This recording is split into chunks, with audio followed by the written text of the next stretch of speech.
Estás escuchando una producción de Lowpod.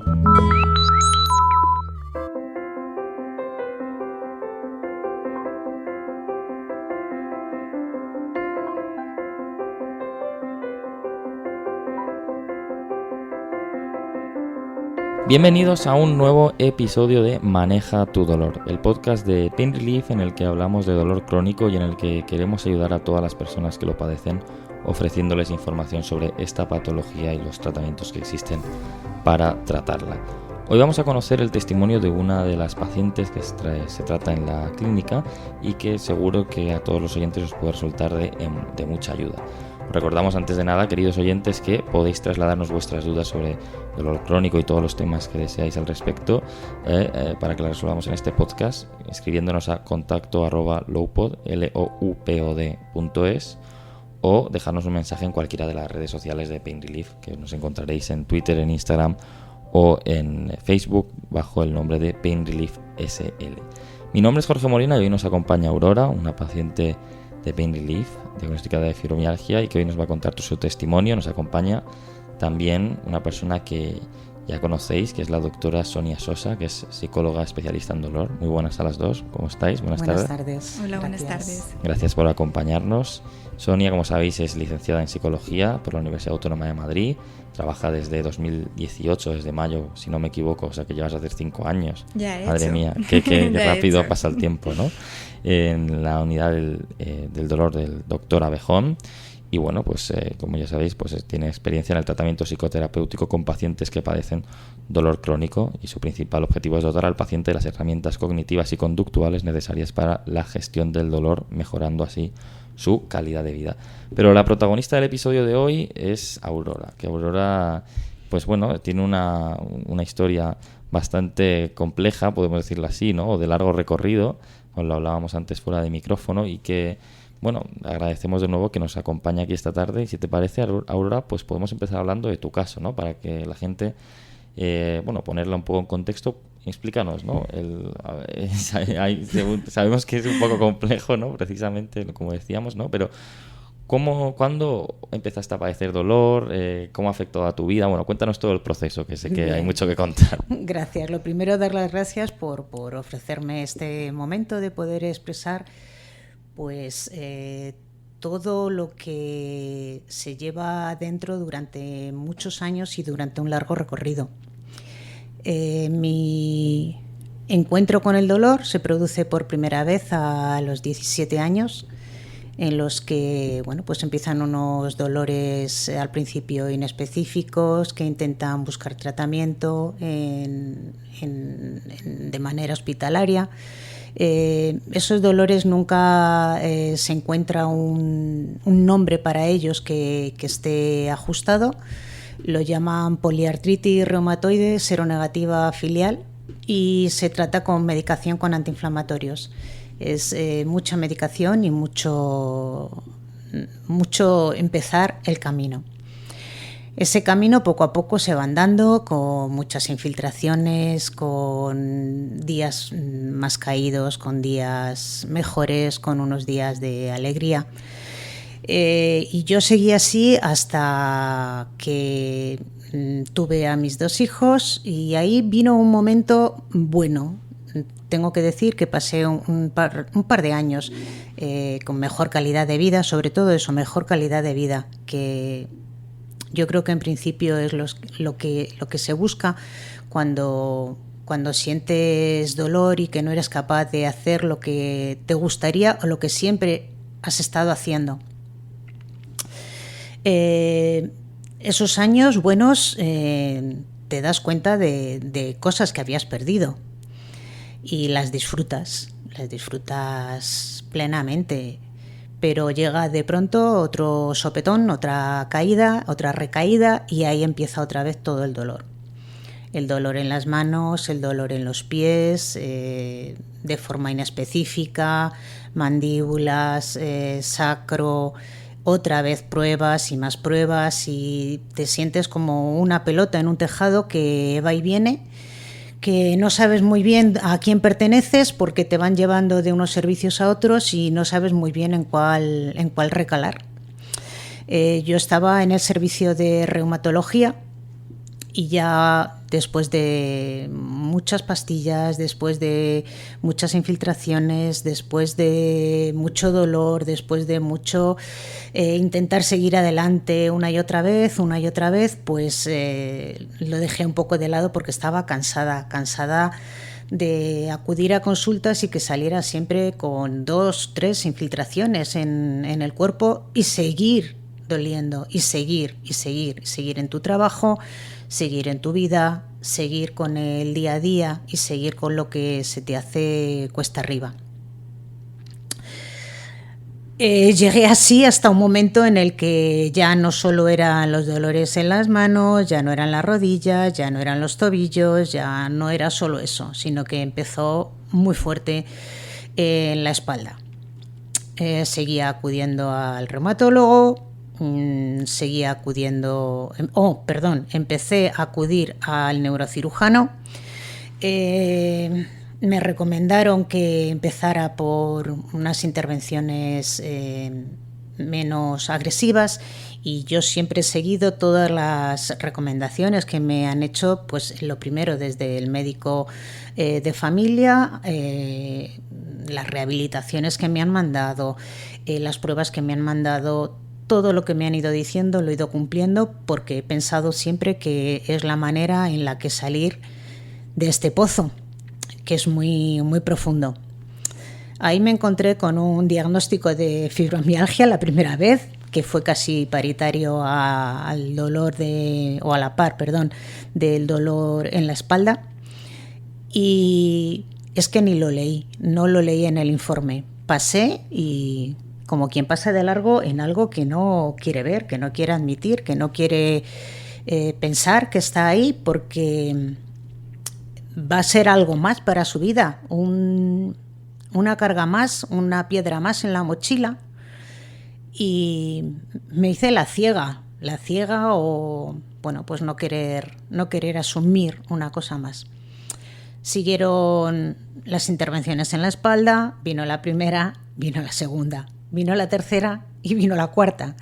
Ya con la cuarta había un dolor muy importante en la pierna, entonces decidieron que acudiera a la unidad del dolor.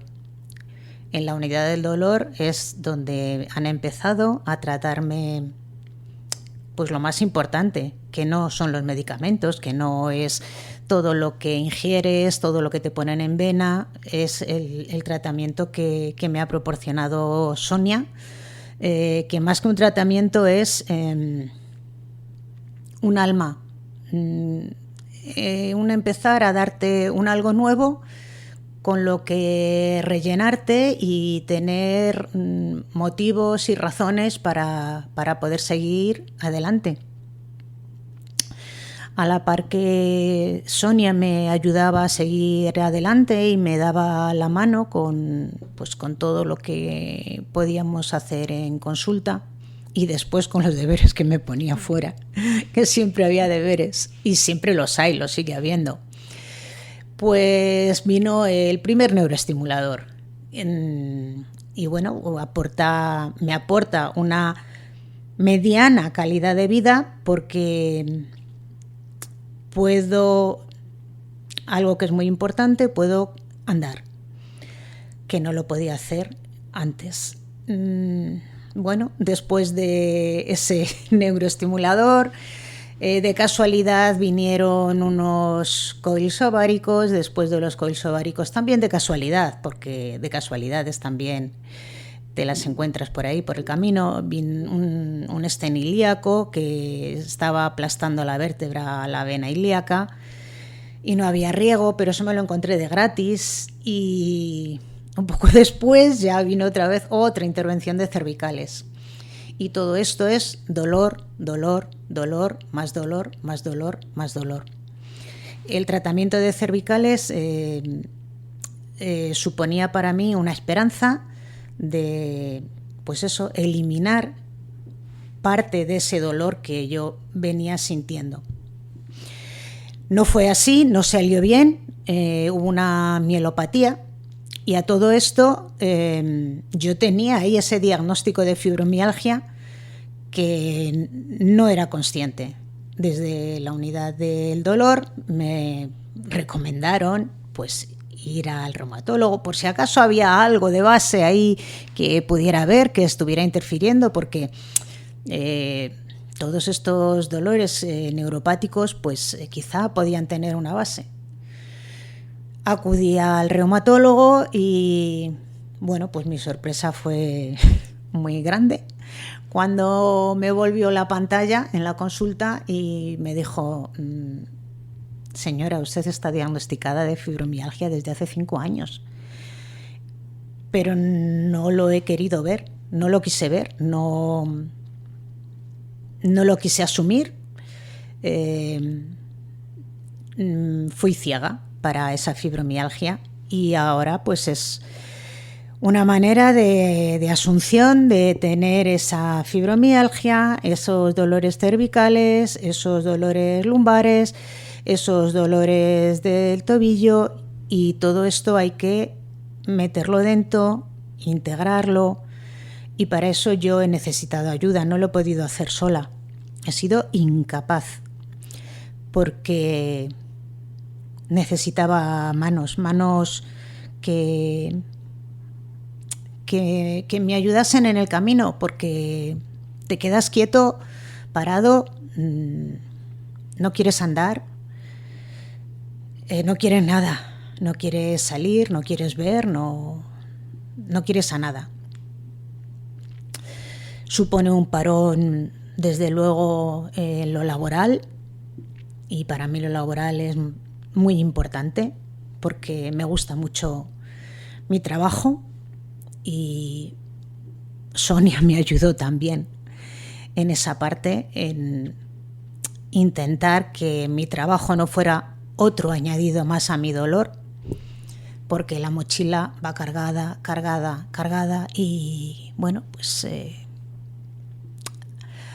hay que hacer que esa mochila sea liviana con las manos que te ayudan. Por un lado tengo a Sonia, que me da esas herramientas, esa energía y esa fuerza para poder seguir adelante, y además siempre con ganas de que llegue el día que tengo la consulta, porque sé que voy a salir de la consulta, de estas paredes, con una energía renovada, con unas ganas para seguir, para poder estar, porque estar es muy importante. Pero además también es importante poder ser, que es algo que hemos hablado muchas veces. Sonia me ha enseñado a mirarme dentro, a cuidarme yo, a cuidar de esa niña que llevo y que la he olvidado muchas veces. También me han ayudado y me están ayudando y me siguen ayudando mi familia.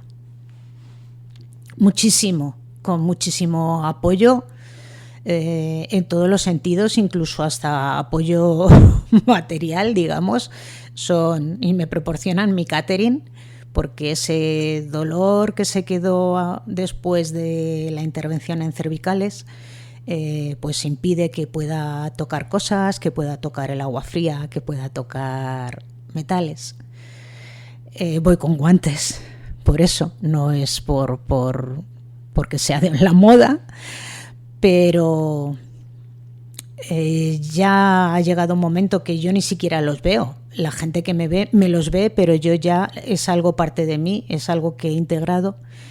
Igual que voy integrando poco a poco, pues que esta pasividad que me llena por las mañanas, que estas pocas ganas de salir, estas pocas ganas de andar, estas pocas ganas de hacer, sé que tienen una base, que eso es importante, pensar o saber, que te hagan saber que no eres tú, que no eres tú alguien malo que está haciendo algo malo, sino que algo que tú tienes, algo que no sabes cómo te ha llegado, pero lo tienes que asumir. Está ahí, y así es como transcurre un poco mi día a día, con la ayuda diaria de los más cercanos, pues que me ayudan a salir, a andar, a tener una vida más normalizada, y es una ayuda inestimable. Y después, bueno, pues con las herramientas que he podido tener a través de la participación también dentro de un grupo de terapia del dolor, pues aprendes a manejar,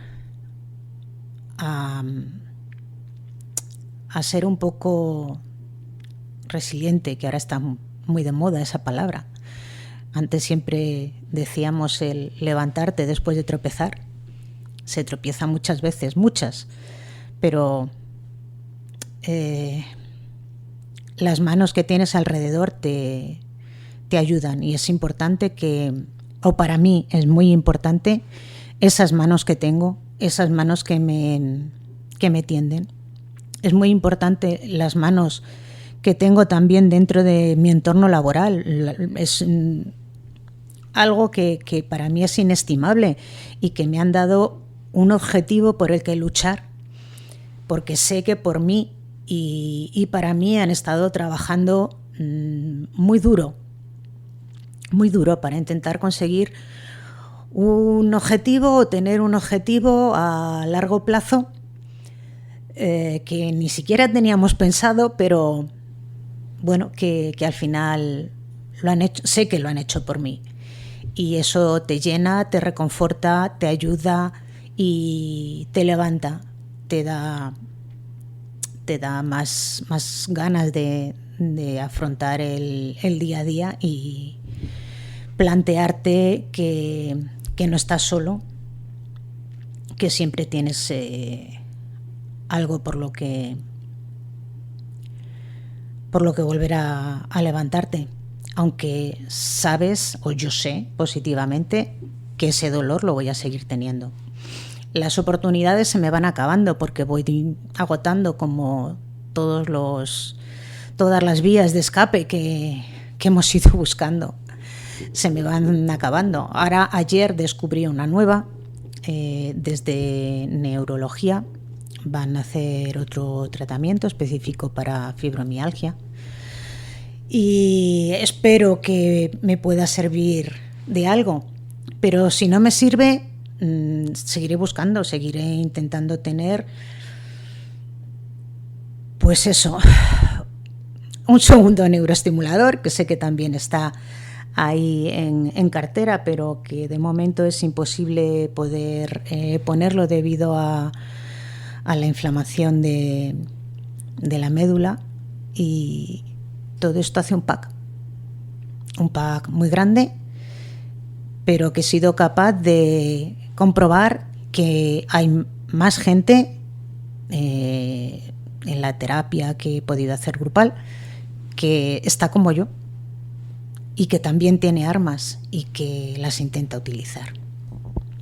Qué relato tan crudo, tan transparente, tan sentido. Yo creo que es un relato que a todos nuestros oyentes que se puedan encontrar en tu situación les va a ser de mucha ayuda, ¿no? Ese relato en el que tú cuentas, pues, lo difícil que fue para ti aceptar, interiorizar un diagnóstico que habías recibido años atrás, y lo difícil que ha sido también para ti afrontarlo, ¿no? Y es muy importante que otras personas que estén en la situación en que has estado tú y que nos puedan estar escuchando, pues también puedan dar ese paso, ¿no? Y me parece que un relato como el tuyo puede ayudar a ellos sin ningún género de duda. ¿Cuánto llevas tratándote con Sonia? Más de 2 años. 2 años y pico. 2 años y pico. Justo con la pandemia. Pues casi 3. Justo con la pandemia. ¿Y cómo te impactó a ti? Nos hablabas ya un poco bueno, realmente de cómo fue el impacto, ¿no? De recibir el diagnóstico, ¿no? También esa ceguera, ¿no? Que te autoimpusiste. ¿Eso se debió también a qué se debió? ¿A los prejuicios que existen? ¿Se debió al no querer aceptar que padecías esa patología? Sí. Mi idea interior era que, bueno, las personas que primero, siempre he negado que existía la fibromialgia. Siempre he sido como muy escéptica cuando decían, hombre, a lo mejor tienes fibromialgia. Y yo decía, no, eso no existe. Eso es algo que tú te creas en tu cabeza, que empiezas a pensar en dolores somáticos, que a lo mejor que tú te lo estás inventando. Pero principalmente era eso, que tuviera o que me pusieran una etiqueta de algo que me impidiera desarrollarme como persona en todos los ámbitos, social, laboral, en todos los ámbitos. La etiqueta yo no la quería, no quería etiquetas, ni las quiero, no quiero etiquetas, pero sé que están ahí y que tengo que vivir con ellas. No una, sino muchas. Muchas etiquetas. ¿Puedes nombrarnos algunas de ellas? La culpa, el miedo,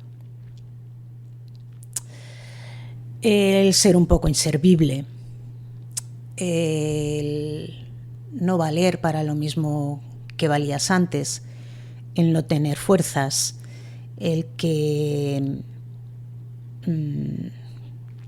tu trabajo no lo puedas hacer con la misma concentración y con la misma claridad que lo hacías antes. Todas esas etiquetas pesan mucho y yo las he escondido. Las he escondido, no he querido que las vieran, me las he tapado de las maneras, pues no sé, como he pensado, siempre con esfuerzo. Siempre he pensado que todo eso, si yo me esforzaba mucho, lograba o intentaba lograr que todos esos fallos míos se viesen menos, pero a la larga se ven. Y creo que ahora he entendido que hay que dejar que se vean para que se puedan tratar, porque si los hago invisibles es como si esas etiquetas las hiciera inexistentes. Y de verdad están. Así que ahora me dejo y he aprendido a pedir ayuda. Hablemos de esa ayuda, porque algo que remarcamos siempre aquí, ¿no?, en todos los episodios que hacemos, en especial en los que grabamos con Sonia, es la importancia de ese tratamiento multidisciplinar, ¿no?, de tratar también la parte emocional, porque el dolor, más allá de una sensación física, también tiene un impacto en nuestro estado de ánimo, nos genera ansiedad, genera estrés, genera depresión en mucha gente, ¿no? Y es importante tratar esto, ¿no?, esta parte emocional, como decimos, que lo comentamos en todos los episodios, ¿no? En especial, si alguien quiere más información, puede escuchar los episodios que grabamos con Sonia, como digo. ¿En qué te ayuda a ti tratar esta parte emocional? En todo. En todo. Me ayuda primero a sentirme mejor persona, a sentirme menos estorbo para los demás, a sentirme más útil, a dejarme querer, a dejarme fallar. Me ayuda en todo. A aprender maneras de relajación para esos momentos de estrés o de ansiedad que vives. Me ayuda a controlar la respiración, a enseñarme técnicas de respiración. Me ayuda, pues bueno, yo un poquito de mindfulness con mis compañeras, sobre todo con una de mis compañeras de trabajo, con Mercedes, ya lo hacía, pero de forma aislada, sin integrarlo dentro del día a día de tu vida. Y creo que el truco de que sea más válido está en hacerlo parte de tu vida del día a día y en pensar de verdad que tenemos que vivir cada momento. Vivir el aquí y el ahora. Antes de seguir hablando de más herramientas, de más técnicas, quería hacer una parada en este camino tan emotivo, tan interesante que estamos recorriendo de tu mano. Y quería preguntarte, porque sé que es algo que además me lo comentabas antes, que te ha afectado.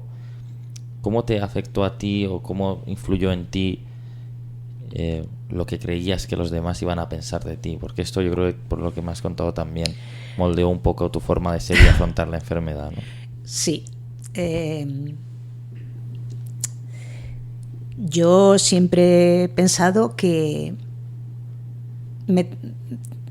tenía que ser una persona muy activa, tenía que estar en todo momento y en todo lugar en el sitio que se me necesitase, pero no llegaba a todos los sitios. Ahora soy consciente de que no llegaba a esos sitios y te avergüenzas de no poder llegar, te avergüenzas de no tener esa fuerza suficiente para hacer todo lo que se espera que tú hagas. Y es una vergüenza malentendida, porque te escondes de ti mismo, te autoimpones restricciones para ti mismo, para que los demás no vean en todo lo que tú estás errando, fallando o no cumpliendo, en todos los ámbitos de la vida, personal, laboral, con los amigos, con todo. ¿Cómo de importante, de inhabilitante, qué obstáculo supone para una persona como tú compararse con su yo del pasado? Que eso es algo que hablábamos antes. Antes llegaba, que está relacionado con lo que nos contabas ahora, ¿no? Antes podía hacer esto y ahora no puedo. Eso es algo que también entiendo que es una de las... Ya no solo gente que padece fibromialgia, sino cualquier dolor crónico. Es algo que debe afrontar, ¿no? Porque mucha gente quiere volver al antes, pero hay que interiorizarlo y saber que...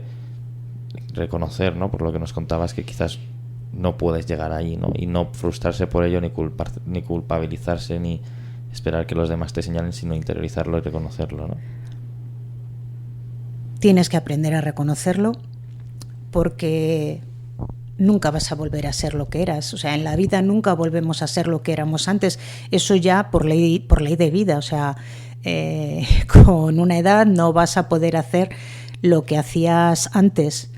Pero sí que puedes hacer cosas adaptando o adaptándote tú a tu dolor.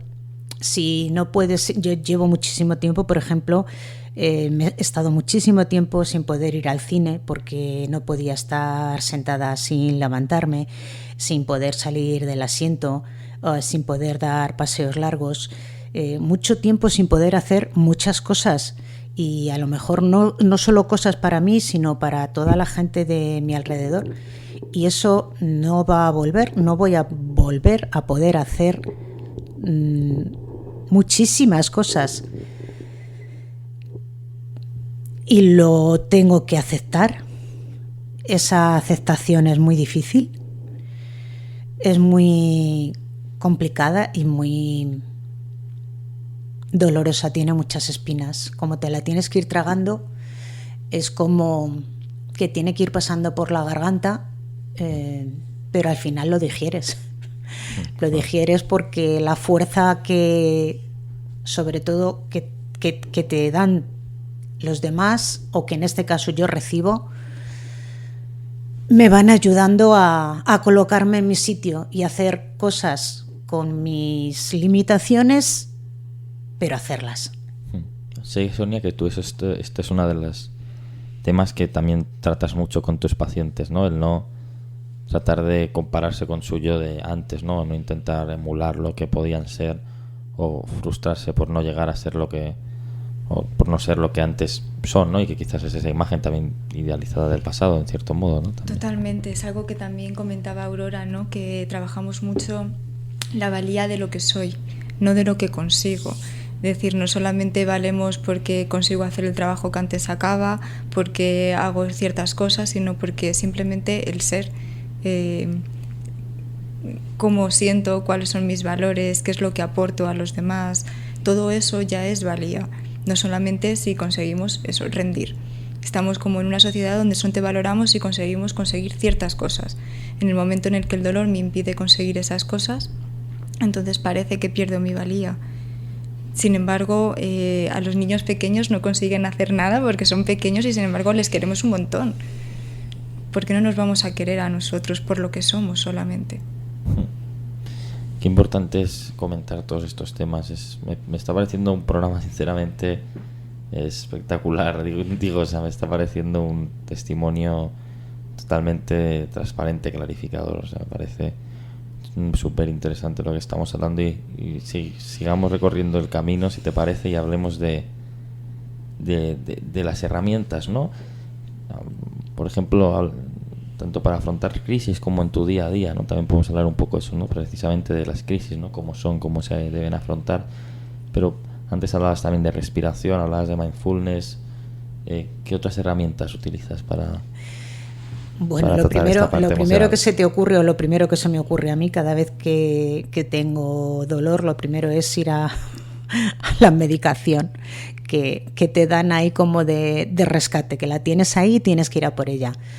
Pero bueno, pues con ese mindfulness, que con lo poquito que yo ya sabía, con la ayuda que me habían prestado externa, que bueno, pues esa ha venido siempre de Mercedes, una compañera, de Susana también, que me han parado, me han sentado, me han hecho tranquilizarme, me han hecho respirar, me han hecho poner los pies en el suelo, sentirlo, vivirlo.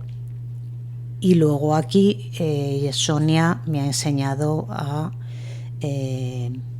mirar hacia atrás, mirar qué tengo dentro, mirar cómo me cuido yo a mí misma, mirar que por quien menos he mirado siempre ha sido por mí. En mi escala de valores siempre he empezado sin darme cuenta, siempre me lo ha recordado Sonia. Siempre he empezado a darle importancia a todo lo de alrededor y lo último que ponía, o ni siquiera ponía, era yo. Y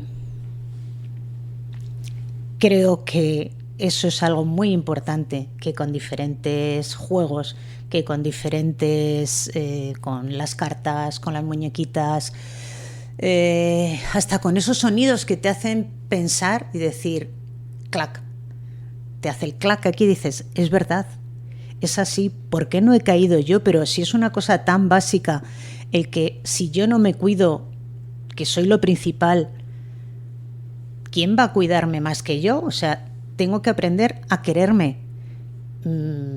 Sonia me está enseñando, no digo me ha enseñado, digo me está enseñando, porque es un proceso que esto sigue, no está acabado, yo no he aprendido ni muchísimo menos todo, no está aprendido todo en esta vida, nunca terminaré de aprender. Entonces tengo que seguir aprendiendo que yo estoy ahí, que tengo que mirarme, tengo que verme, tengo que centrarme, tengo que sentirme, y todo eso se hace aquí, dentro de la unidad del dolor y dentro de, bueno, pues sobre la mesa que estamos grabando estos sonidos. Sonia, es evidente que ha sido un apoyo importante para ti y precisamente me gustaría preguntarte por otros apoyos, ¿no?, que has recibido también a nivel personal, a nivel profesional. No sé si Mercedes, ¿no?, de la que nos hablabas. Sí. Se menciona varias veces. Mercedes, sí. Mercedes y Susana son mis dos más compañeras. También tengo Monse, Carmen, mucha más gente. He tenido a José, o sea, mucha más gente tengo a mi alrededor que han sido muy importantes, pero que hayan estando todos los días al pie de mis momentos, de los momentos que he vivido, de día a día, del día que he tenido mejor, del día que he tenido peor. Por supuesto, mi familia, mi familia más cercana, marido, hijos, y mi familia más extensa, mis hermanos, mi cuñada para mí es también fundamental, mi hermana, mis sobrinos, es sentir ese calorcito que no te lo dan en otro sitio. Y creo que eso también es muy importante, que se lo tenemos que hacer saber a las futuras generaciones. Yo quizás por deformación profesional siempre tiendo a pensar en lo que hay que transmitir, y creo que eso es algo que tenemos que transmitir, que los apoyos más cercanos son muy, muy, muy valiosos, y que igual que nos cuidan a nosotros, nosotros tenemos que cuidar también, en la medida que podamos, en el momento que estemos, de ellos, porque recibimos todo, tanto de lo institucional como de lo social y de lo familiar. Hablabas antes, si no recuerdo mal, también de una terapia grupal. Sí. ¿Eso también ha sido uno de tus puntos de apoyo? Bueno, esa terapia grupal se ha desarrollado quincenalmente desde el mes de noviembre hasta primeros de mayo. Sobre todo me ha servido para darme cuenta del momento en el que diversas personas están viviendo el dolor y cómo lo están viviendo, y cómo esa terapia ha ayudado a avanzar un poquito en ese sentimiento de afrontar el dolor. Una vez que aprendes a manejar el dolor, te ayuda a ti también. Es verdad que hemos hecho menos técnicas, que a mí me hubiera gustado quizá que se hubieran hecho más técnicas para afrontar los momentos de crisis, pero a mí me ha aportado el contacto con más, no digo gente, digo compañeros y compañeras que sentían dolor inmenso, y que a lo mejor yo me sentía rabiosa porque no tenían los cauces adecuados en los que seguir con su dolor, o bien porque las instituciones no se lo prestaban, les ponían trabas, que las trabas de las instituciones médicas también es algo que a veces es como un escalón muy grande que tienes que subir hasta que llegas a encontrar la puerta adecuada en la que llamar. Eso es muy importante, llamar a la puerta adecuada, que te abran y que te ayuden ahí dentro de esa puerta. Y eso me ha aportado la formación. Y yo digo formación porque creo que me han ayudado a formarme en el dolor. Las escuelas nos valen para todo. Nos valen para ayudar a los niños a cuidar los dientes, para ayudar en la alimentación, para ayudar en la vida, pero no les enseñamos para crecer en el dolor y en la adversidad. Y creo que eso a nuestra sociedad actual le está trayendo un impacto negativo que podemos ver en múltiples incluso noticias diarias, y creo que tenemos que ayudar a las nuevas generaciones a afrontar también ese dolor interno que está muy ahora en boga, pues la salud mental, y tenemos que ayudarles desde dentro a que las cosas duelen. Duele el golpe y duele la vida y duele el alma, por mucho que los papás se lo quieran dulcificar, les quieran poner caminos de rosas, decir esto no es así. No, la vida duele, y aprendes viendo que las cosas no son fáciles, que tienes que conseguirlas con mucho esfuerzo y con mucho casi rigor en lo que vas haciendo poco a poco. No vale ir a salto de mata. Vamos a ir ya cerrando el episodio. Antes de cerrarlo, sí que me gustaría pedirte que le trasladases un mensaje a un paciente que padezca también fibromialgia, o incluso que esté en tu situación hace unos años, cuando no tenías un diagnóstico pero lo obviabas. ¿Qué le dirías a esas personas? Cuando esa rabia te te corroe por dentro, porque el dolor corroe. El dolor te araña, te hace sufrir por dentro y te hace sangrar por dentro. Yo les diría que siempre hay una puerta, siempre hay un camino, pero hay que buscarlo. Hay que pedir ayuda, hay que empezar por tu médico de familia, hay que insistir, hay que volver, hay que seguir, y siempre tiene que haber un camino, siempre. Y si no le hay, tenemos que empezar con las manos a arañarlo, a buscarlo y hacerlo. Y además dando las manos a los demás para que nos ayuden en ese camino y en ese salir de dentro hacia afuera. Tenemos que darnos la vuelta como un calcetín, porque el dolor hace daño, mucho daño, y te hace llevarte a sitios que tú no quieres, que ni siquiera a veces te atreves a nombrarlos y a pensarlos, y de ahí hay que salir con las manos de los demás, con la fuerza y con el esfuerzo personal también. No me gustaría cerrar el programa sin pedirle también a Sonia un mensaje también para las personas que se encuentren en esta situación que describíamos previamente, ¿no? Con fibromialgia o con un diagnóstico de fibromialgia que quieren obviar o no se atreven a dar el paso de digerirlo, de interiorizarlo. Bueno, yo creo que después de escuchar a Aurora poco puedo aportar yo, ¿no? Pero sí que me gustaría decir que el diagnóstico de fibromialgia solamente es una etiqueta. A mí en concreto no me gusta utilizar etiquetas. Entiendo obviamente que hay que poner una etiqueta a la enfermedad, ¿no? Pero cuando estamos aquí en sesión no suelo utilizar nunca etiquetas, nunca digo etiquetas a la persona, porque son personas. Y porque al final es verdad que la fibromialgia es una condición, pero no dice nada de ti. Es cierto que hay prejuicios, tiene una connotación negativa el diagnóstico de fibromialgia. Pensamos en personas quizás podríamos decir como que no son muy luchadoras, ¿no? Que no, pues como decía Aurora, que no sirven para nada. Y hicimos un ejercicio, el que le recomendé a Aurora cuando pasó todo esto, que es que buscara en Google qué personas tenían fibromialgia, ¿no? ¿Qué famosos podían tener fibromialgia? Sí. No sé si quieres comentarlo tú, Aurora.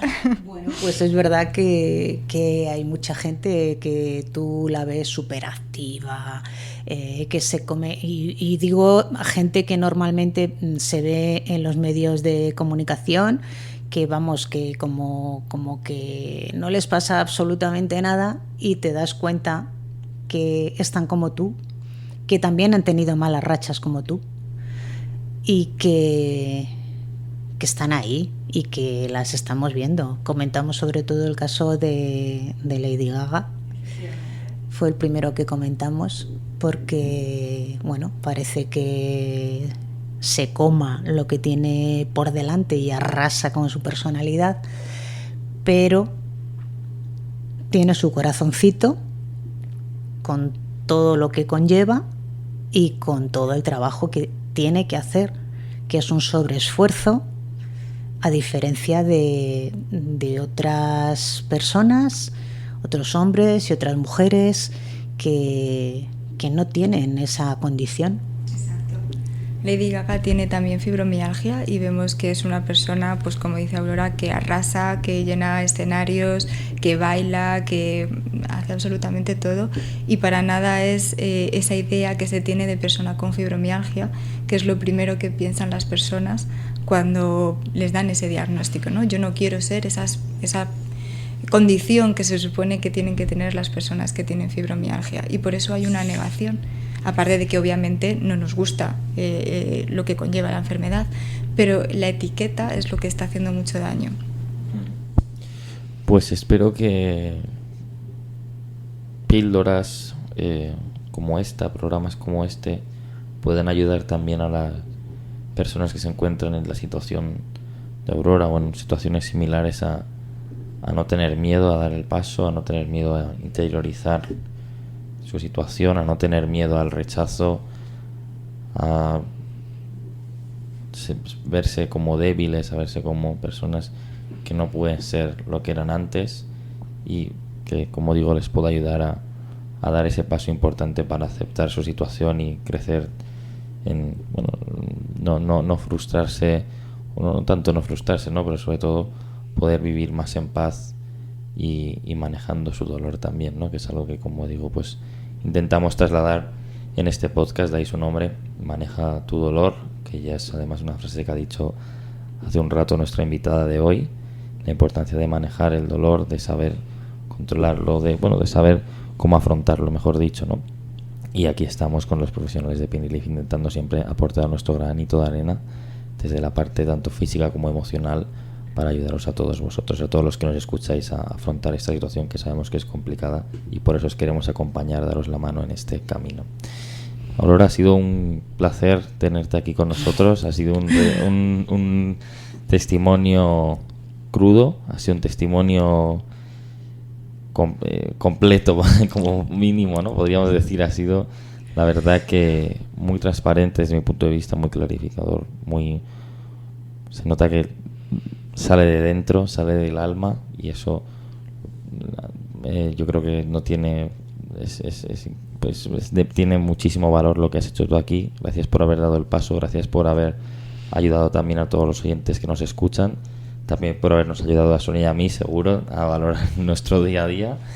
Y de verdad que muchísimas gracias, ha sido un gusto tenerte aquí con nosotros. Gracias a vosotros, porque, bueno, cuando me planteó Sonia la oportunidad de poder hacer esto, es que no lo dudé. No lo dudé ni un minuto, porque si con algo, sea este podcast o lo que sea, puedes ayudar mínimamente a alguien a que un día, aunque solo sea un día, ese dolor se mitigue, ya es positivo. Entonces hay muchos días, y bueno, pues que me gustaría que todos los días fuesen positivos, pero tengo que saber que no va a ser así, y lo tengo que, y todos las personas que se encuentran en mi situación lo tienen que saber. Así que con que valga solo para que un día sea positivo, pues yo ya me doy por satisfecha. Así que nada, muchísimas gracias por todo a los dos.